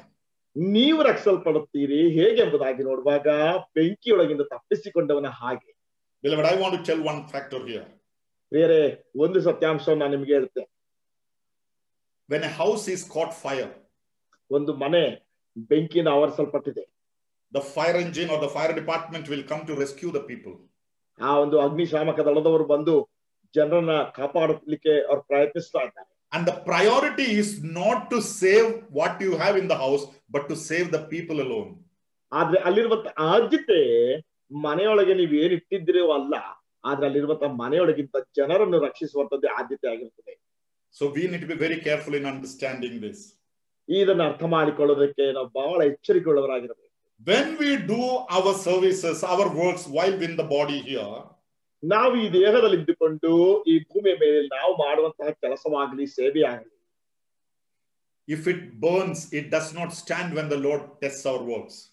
ಕರ್ತನು ನಮ್ಮ ಕೆಲಸಗಳನ್ನು ಪರೀಕ್ಷಿಸುವಾಗ ಅದು ಸುಟ್ಟು ಹೋದರೆ, there can be chances that we stand empty-handed without anything still in heaven. ಏನು ಇಲ್ಲದೆ ಬರಿಗೈಯಲ್ಲಿ ಪರಲೋಕದಲ್ಲಿ ನಿಂತುಕೊಳ್ಳಲಿಕ್ಕೆ ಸಾಧ್ಯತೆ. And you know, we are standing in the glorious body when we stand before the judgment seat, the resurrected body. Remember this. ನಾವು ಕ್ರಿಸ್ತನ ನ್ಯಾಯಾಸನದ ಮುಂದೆ ನಿಂತುಕೊಂಡಂತ ಸಮಯದಲ್ಲಿ ಪುನರುತ್ಥಾನವಾದಂತಹ ದೇಹದಲ್ಲಿ ನಿಂತುಕೊಳ್ಳುತ್ತೇವೆ, ನೆನಪಲ್ಲಿಟ್ಕೊಳ್ಳಿ. So that is going to be the rest of the eternity state. There is no going to be any change there. ಅದು ನಿತ್ಯತ್ವದಲ್ಲಿ ಇರ್ತದೆ, ಅದರಲ್ಲಿ ಯಾವುದೇ ರೀತಿಯಾದಂತಹ ಬದಲಾವಣೆ ಇರೋದಿಲ್ಲ. So what is the loss that I am suffering? ಆದ್ರೆ ನಾನು ಅಲ್ಲಿ ನಷ್ಟ ಪಡುವಂತದ್ದು ಏನಂದ್ರೆ, the rewards that I miss is the loss for the rest of the eternity. ಆದ್ರೆ ನಿತ್ಯತ್ವಕ್ಕೆಲ್ಲವೂ ಸಹ ನಾನು ಹಿಂಸೆ ಪಡುವಂತದ್ದು ಯಾವ್ದಂದ್ರೆ, ನಾನು ಕಳೆದುಕೊಂಡಂತಹ ಬಹುಮಾನ. If today when you are hearing this message, ಈ ದಿನ ನೀನು ಸಂದೇಶವನ್ನು ಕೇಳುವಾಗ, and if you realize I have not done enough as I should have done in my life for Christ, ಕ್ರಿಸ್ತನಿಗೋಸ್ಕರವಾಗಿ ನನ್ನ ಜೀವಿತದಲ್ಲಿ ನಾನು ಮಾಡಬಹುದಾಗಿರುವಷ್ಟು ನಾನು ಮಾಡಲಿಲ್ಲ. if you understand that, ನೀವು ಅದನ್ನ ಅರ್ಥ ಮಾಡಿಕೊಂಡ್ರೆ, at least today, if the Lord tarries, gives you one more day, you can do something at least for the Lord. ಒಂದು ವೇಳೆ ಕರ್ತನು ಬರುವಂತ ತಡವಾಗುವುದಾದ್ರೆ, ಕರ್ತನು ನಿಮ್ಮ ಜೀವಿತದಲ್ಲಿ ಮತ್ತೊಂದು ದಿನವನ್ನು ಕೊಟ್ರೆ, ಏನಾದ್ರೂ ಸ್ವಲ್ಪವಾದ್ರು ಕರ್ತನಿಗೋಸ್ಕರವಾಗಿ ನೀವು ಮಾಡಬಹುದು. Some decisions you can take now. ಈ ದಿನ ಏನಾದ್ರೂ ಒಂದು ತೀರ್ಮಾನ ತೆಗೆದುಕೊಳ್ಳಿ. That will be rewarded on that day. ಆ ದಿನದಲ್ಲಿ ಅದಕ್ಕೆ ಬಹುಮಾನ ಕೊಡಲ್ಪಡುತ್ತದೆ. But once you enter into that glorious body, that raptured body, ಒಂದು ಸಾರಿ ನೀವು ಆ ಮಹಿಮೆಯುಳ್ಳಂತಹ ಪುನರುತ್ಥಾನದ ಶರೀರದೊಂದಿಗೆ ನೀವು ಪ್ರವೇಶಿಸಿದ ನಂತರ, that state is not going to change. You cannot say, okay, I will work some more and earn more. There is no chance. It is done forever. ಅಲ್ಲಿ ಯಾವ ಬದಲಾವಣೆಯೂ ಸಹ ಆಗುವುದಿಲ್ಲ. ಪರವಾಗಿಲ್ಲ, ನಾನು ಇನ್ನೂ ಸ್ವಲ್ಪ ಕೆಲಸ ಮಾಡಿ ಏನಾದ್ರೂ ಸಂಪಾದಿಸಿಕೊಳ್ತೇನೆ ಎಂಬುದಾಗಿ ನೀವು ಹೇಳುವುದಾದ್ರೆ ಅಲ್ಲಿ ಸಾಧ್ಯವೇ ಇಲ್ಲ. ಅದು ನಿತ್ಯ ಕಾಲಕ್ಕೆ ಹಾಗೆ ಇರುವಂತದ್ದಾಗಿರ್ತದೆ. This is very, very important in our lives. ನಮ್ಮ ಜೀವಿತದಲ್ಲಿ ಇದು ಬಹಳ ಬಹಳ ಪ್ರಾಮುಖ್ಯವಾದ. So why we are talking about appearing before the judgment seat of Christ? ನಾವು ಕ್ರಿಸ್ತನ ನ್ಯಾಯಾಸನದ ಮುಂದೆ ಕಾಣಿಸಿಕೊಳ್ಳಬೇಕೆಂಬಂತಹ ಅಂಶದ ಕುರಿತಾಗಿ ಮಾತನಾಡುತ್ತಾ ಇರುವಾಗ, the Bible talks about 5 different types of crowns. I'm not going to explain that. 5 ವಿಭಿನ್ನವಾದಂತಹ crowns ಅಥವಾ ಕಿರೀಟಗಳು ಅಥವಾ ಜಯಮಾಲೆಗಳ ಕುರಿತಾಗಿ ದೇವರ ವಾಕ್ಯ ಮಾತನಾಡುತ್ತದೆ. But for every service you do in the for the Lord, for Christ, you have a specific reward mentioned in the Bible. ನೀವು ಕ್ರಿಸ್ತನಿಗೋಸ್ಕರವಾಗಿ ಮಾಡುವಂತಹ ಪ್ರತಿಯೊಂದು ಕೆಲಸಕ್ಕೆ, ವಿಭಿನ್ನವಾದಂತಹ ಕೆಲಸಕ್ಕೆ ನಿರ್ದಿಷ್ಟವಾದಂತಹ ಜಯಮಾಲಿಕೆಗಳು ಸತ್ಯವೇದದಲ್ಲಿ ಉಲ್ಲೇಖಿಸಲ್ಪಟ್ಟಿದೆ. As an elder, ಸಭಾ ಹಿರಿಯನಾಗಿ, as an evangelist, ಸುವಾರ್ತಿಕನಾಗಿ, as a believer, ಒಬ್ಬ ವಿಶ್ವಾಸಿಯಾಗಿ, whatever you do, there is a reward for you. ನೀನು ಏನೇ ಮಾಡು, ನಿನಗೆ ಒಂದು ಬಹುಮಾನ ಇದೆ. Man may not notice that, nobody may appreciate you, but the Lord is the righteous judge. He keeps the account of it. ಒಂದು ವೇಳೆ ಮನುಷ್ಯನ ಅದನ್ನು ನೋಡದೇ ಇರ್ಬೋದು, ಯಾರು ಸಹ ಅದನ್ನು ಗುರುತಿಸದೇ ಇರ್ಬೋದು, ಅದರ ನೀತಿಯ ನ್ಯಾಯಾಧಿಪತಿಯು ಅದಕ್ಕೆ ಲೆಕ್ಕ ಇಡ್ತಾನೆ, ಅದಕ್ಕೆ ಬಹುಮಾನ ಕೊಡ್ತಾನೆ. Yes, each one will be rewarded according to what he has done while in the body. ಆ ಪ್ರತಿಯೊಬ್ಬನು ಸಹ ತನ್ನ ದೇಹದಲ್ಲಿ ಮಾಡಿದಂತಹ ಕಾರ್ಯಕ್ಕೆ ಆತನು ಪ್ರತಿಫಲವನ್ನು ಹೊಂದುವನು. So this life, this body is God-given opportunity to prepare yourselves to stand before the judgment seat of Christ. ಆದ್ರಿಂದ ಈ ದೇಹ, ಈ ಒಂದು ಅವಕಾಶ ದೇವರು ಕೊಟ್ಟಂತ ಅವಕಾಶವಾಗಿದೆ. ಆದ್ರಿಂದ ಕ್ರಿಸ್ತನ ನ್ಯಾಯಾಸನದ ಮುಂದೆ ನಿಂತುಕೊಳ್ಳುವುದಕ್ಕೆ ನಿಮ್ಮನ್ನು ನೀವು ಸಿದ್ಧಪಡಿಸಿಕೊಂಡ್ರಿ. Finally, fifthly, ಕೊನೆಯದಾಗಿ, 5ನೇದಾಗಿ, good and bad works will be rewarded accordingly. ನಾವು ಮಾಡಿದಂತ ಒಳ್ಳೆಯದಕ್ಕಾಗಲಿ ಕೆಟ್ಟದಕ್ಕಾಗಲಿ ನಮಗೆ ಬಹುಮಾನಗಳು ಕೊಡಲ್ಪಡುತ್ತವೆ. What do we read there in that verse? ಆ ವಚನದಲ್ಲಿ ನಾವೇನು ಓದ್ತೇವೆ? According to what he has done, whether good or bad. ಪ್ರತಿಯೊಬ್ಬನು ತನ್ನ ದೇಹದ ಮೂಲಕ ನಡೆಸಿದ ಒಳ್ಳೆಯದಕ್ಕಾಗಲಿ ಕೆಟ್ಟದಕ್ಕಾಗಲಿ. So we do so many works when we are here in this world. ಈ ಲೋಕದಲ್ಲಿ ನಾವಿರುವಂತಹ ಸಮಯದಲ್ಲಿ ಅನೇಕ ಕೆಲಸಗಳನ್ನು ನಾವು ಮಾಡ್ತೇವೆ. But God in heaven has got 2 categories, and your work will go in either of that. ಪರಲೋಕದಲ್ಲಿರುವಂತಹ ದೇವರಿಗೆ 2 ಗುಂಪುಗಳ ಮಾತ್ರ ಇದೆ. ನಿಮ್ಮ ಕೆಲಸಗಳು ಈ 2ರಲ್ಲಿ ಯಾವ್ದ್ರಲ್ಲಾದ್ರೂ ಒಂದರಲ್ಲಿ ಹೋಗ್ತದೆ, either good or bad. ಒಳ್ಳೆಯದೋ ಅಥವಾ ಕೆಟ್ಟದ್ದೋ. And God is going to reward you according to that. ಆದ್ರಿಂದ ದೇವರು ಅದಕ್ಕನುಸಾರವಾಗಿ ನಿಮಗೆ ನ್ಯಾಯ ತೀರಿಸಲಿಕ್ಕಿದ್ದಾರೆ. Yes, let us do the good works that God intends us to do while we are in the body. ಈ ದೇಹದಲ್ಲಿ ನಾವಿರುವಂತಹ ಸಮಯದಲ್ಲಿ ನಾವು ಮಾಡಬೇಕೆಂಬುದಾಗಿ ದೇವರು ಆಲೋಚಿಸುವಂತಹ ಅಥವಾ ದೇವರು ಅಂದುಕೊಳ್ಳುವಂತಹ ಒಳ್ಳೆಯ ಕೆಲಸಗಳನ್ನೇ ನಾವು ಮಾಡೋಣ. What is the good works? ಏನು ಒಳ್ಳೆ ಕೆಲಸ? Not what we feel good. ನಾವು ಒಳ್ಳೆಯದೆಂಬುದಾಗಿ ಭಾವಿಸುವಂತದ್ದಲ್ಲ. Ephesians 2:10 gives the answer for that. ಅದಕ್ಕೋಸ್ಕರವಾಗಿ ಎಫೆಸದವರಿಗೆ ಬರೆದ ಪತ್ರಿಕೆ 2ನೇ ಅಧ್ಯಾಯ 10ನೇ ವಚನ ಉತ್ತರ ಕೊಡುತ್ತೆ. For we are his workmanship, created in Christ Jesus for good works, which God prepared beforehand that we should walk in them. ನಾವು ಕ್ರಿಸ್ತನಲ್ಲಿ ಆರಿಸಿಕೊಳ್ಳಲ್ಪಟ್ಟಿದ್ರಿಂದ, ಕ್ರಿಸ್ತನಲ್ಲಿ ನೇಮಿಸಲ್ಪಟ್ಟಿದ್ರಿಂದ ಒಳ್ಳೆ ಕೆಲಸಗಳನ್ನು ಮಾಡೋದಕ್ಕೋಸ್ಕರವಾಗಿ ಆರಿಸಲ್ಪಟ್ಟಿದೆ ಎಂಬುದಾಗಿ, ನಾವು ಕ್ರಿಸ್ತನ ಜೊತೆ ಕೆಲಸದವರೆಂಬುದಾಗಿ ಅಲ್ಲಿ ನಾವು ನೋಡ್ತೇವೆ. So the good works are already prepared by God, and we should do that. Then only we will get the reward. ಒಳ್ಳೆ ಕೆಲಸಗಳಿಗಾಗಲೇ ದೇವರಿಂದ ಸಿದ್ಧಪಡಿಸಲ್ಪಟ್ಟಿವೆ, ಅದನ್ನು ನಾವು ಮಾಡಬೇಕು, ಆಗ ಮಾತ್ರವೇ ನಮಗೆ ಬಹುಮಾನಗಳು ಸಿಗುವಂತದ್ದಾಗಿದೆ. Other things God is not interested, whether you like it or not. God is not interested in that. ಬೇರೆ ವಿಷಯಗಳಲ್ಲಿ ದೇವರ ಆಸಕ್ತನಾಗಿಲ್ಲ. ನಿಮಗೆ ಇಷ್ಟ ಆಗ್ತದೆ ಇಲ್ಲ ಪರವಾಗಿಲ್ಲ, ಆದ್ರೆ ದೇವರಿಗೆ ಆಸಕ್ತಿ ಇಲ್ಲ. So beloved, let me conclude here. ನನ್ನ ಪ್ರಿಯರೇ, ಇಲ್ಲಿಗೆ ನನ್ನ ಉಪಸಂಹಾರ ಮಾಡ್ತೇನೆ. Every one of us, we are all assigned some task as an elder, as an evangelist, as a Sunday school teacher, as a Bible teacher, as a youth leader, or whatever capacity. Understand it is from the Lord and faithfully do the good works. ನನ್ನ ಪ್ರಿಯರೇ, ನಾವು ಈ ಲೋಕದಲ್ಲಿರುವಾಗ, ಈ ದೇಹದಲ್ಲಿರುವಾಗ ಪ್ರತಿಯೊಬ್ಬರಿಗೂ ಕೂಡ ದೇವರೊಂದು ಕೆಲಸವನ್ನು ಕೊಟ್ಟಿದ್ದಾನೆ. ಒಬ್ಬ ಸಭಾ ಹಿರಿಯನಾಗಿರ್ಬೋದು, ಸುವಾರ್ತಿಕನಾಗಿರ್ಬೋದು, ಸಂಡೇ ಸ್ಕೂಲ್ ಟೀಚರ್ ಆಗಿರ್ಬೋದು, ಒಳ್ಳೆ ನಾಯಕನಾಗಿರ್ಬೋದು, ಒಳ್ಳೆ ದೇವರ ವಾಕ್ಯದ ಉಪದೇಶಕನಾಗಿರ್ಬೋದು, ಏನೇ ಕೆಲಸವನ್ನು ಕೊಟ್ಟಿದ್ರು ಸಹ ನಂಬಿಗಸ್ತಿಕೆಯಿಂದ ಅದನ್ನು ಮಾಡಿ. As Peter says in 1 Peter 4:10, as a good stewards of the manifold grace of God. ಪೇತ್ರನು ತನ್ನ ಪತ್ರಿಕೆಯಲ್ಲಿ 1ನೇ ಪೇತ್ರ 4ನೇ ಅಧ್ಯಾಯದಲ್ಲಿ ಹೇಳುವ ಹಾಗೆ ಉತ್ತಮವಾದ ಒಳ್ಳೆ ಮನೆವಾರ್ತೆಯವರ ಹಾಗೆ ಏನಾಗಿದೆ. We must all appear before the judgment seat of Christ. ಎಲ್ಲರೂ ಕೂಡ ಕ್ರಿಸ್ತನ ನ್ಯಾಯಾಸನದ ಮುಂದೆ ಕಾಣಿಸಿಕೊಳ್ಳಬೇಕು. None of us will be spared from that. ಆದ್ರಿಂದ ನಾವು ಯಾರು ಸಹ ತಪ್ಪಿಸಿಕೊಳ್ಳಿಕ್ಕೆ ಸಾಧ್ಯವಿಲ್ಲ. And whatever we are doing for the Lord, we will receive our praises from God on that day. ಆ ದಿನದಲ್ಲಿ ನಾವೇನೇ ಮಾಡಿದ್ರು ಸಹ, ಈಗ ನಾವೇನೇ ಮಾಡ್ತಾ ಇದ್ರು ಸಹ, ಆ ದಿನದಲ್ಲಿ ಕರ್ತನಿಂದ ಹೊಗಳಿಕೆಯನ್ನು ಪಡೆದುಕೊಳ್ಳುತ್ತೇವೆ. Rightly as Paul says in 1 Corinthians 15:58.